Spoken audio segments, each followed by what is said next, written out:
This is the Nikon Z 40mm f2 lens. It is one of the latest compact full-frame lenses for the Nikon mirrorless system. It is positioned between the 35mm and the 50mm lens. The 40mm focal length basically helps you by having a focal length that satisfies the need for not having two separate lenses. You can call this lens the Thrifty 40 due to its low cost. So let's see if this lens is worthy enough to add to your Nikon Z lens collection.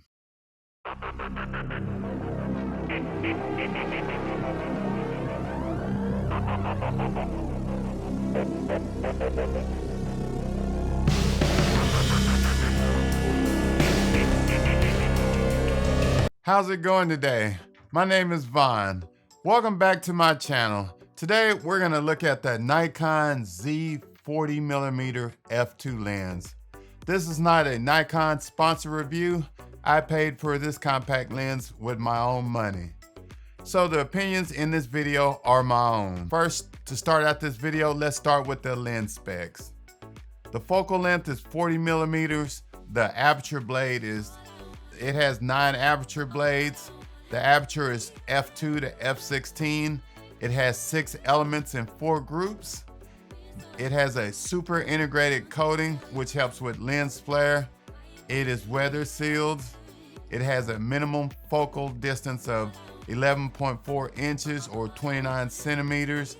And the filter thread is 52mm, and the weight is 6 ounces or 170 grams. As you can see from the specs, this lens is very basic. It is a prime full frame lens. The aperture only goes up to f16, not f22. The lens only has 6 elements, but this shouldn't deter you from buying this lens.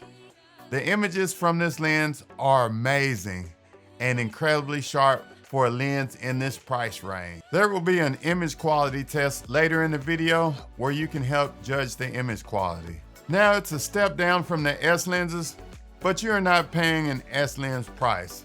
The Nikon 35mm and 50mm f1.8 S lenses cost close to $700. I was able to pick up this lens for less than $300. This lens is weather sealed, so if you're a street photographer in the elements, then this lens will complement your bag. Let's talk about the weight of this lens. This lens is only 6 ounces. That makes it perfect to carry around without getting lens fatigue. Place this lens on a DX camera like the Z50 or the ZFC, then you have the perfect travel camera and lens combination. I was surprised at the size of this lens. It looks smaller in product images. I thought at first it would be tiny. This lens looks tough like its other siblings made of aluminum, but it's actually made of high grade quality plastic. The body is plastic and the lens mount is plastic. Overall, this doesn't make the lens feel cheap. Having a plastic mount makes it feel a little entry level, but for a lens less than $300, Nikon had to make some subtle decisions. I guess we'll call this a necessary trade-off Nikon had to make. This lens is a single barrel with internal focusing elements. This means no moving parts or openings to suck in dust or moisture. Remember the part about Nikon making subtle decisions? This lens doesn't come with a lens hood. Bummer. So if you're a lens banger, then I would recommend you get a clear lens filter. Another thing about this lens, there are no buttons for autofocus or manual.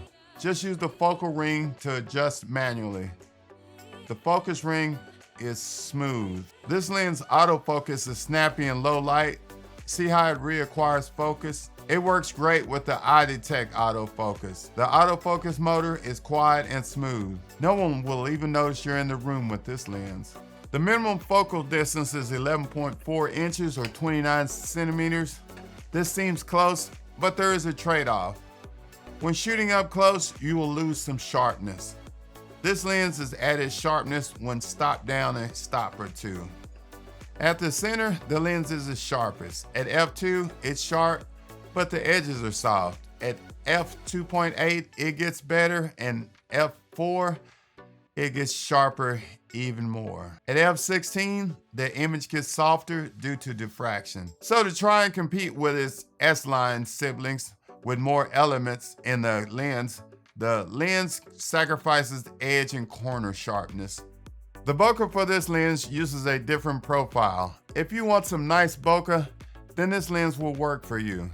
Higher end lenses have more defined bokeh that the average viewer won't notice just by looking at it. I'm gonna briefly talk about chromatic aberration, vignetting, and distortion.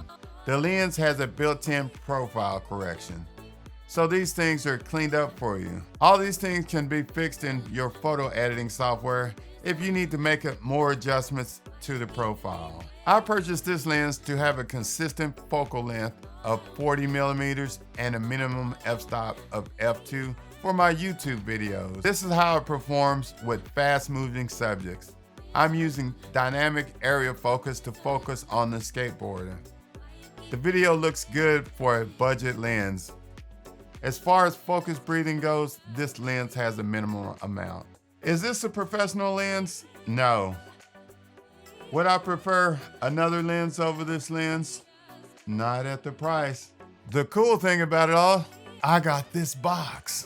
And everyone loves Nikon boxes. You have to remember, this is a budget lens, so it's going to come with limitations. Nikon had to make some subtle decisions. I have a comparison. Do you know the people that take the crust off their bread? Who does that? But what you have to remember, it's still a sandwich, even with the crust removed from the bread. And that's what this is. The crust has been removed, like the lens, the buttons, and you still have a lens to use for your camera. And that's all that matters. And it's sharp, and it gives good bokeh. And with all those pluses, I recommend this lens. Please leave those comments if you want to know a little bit more about this lens. And please watch my other videos about other Nikon products. Thank you for watching.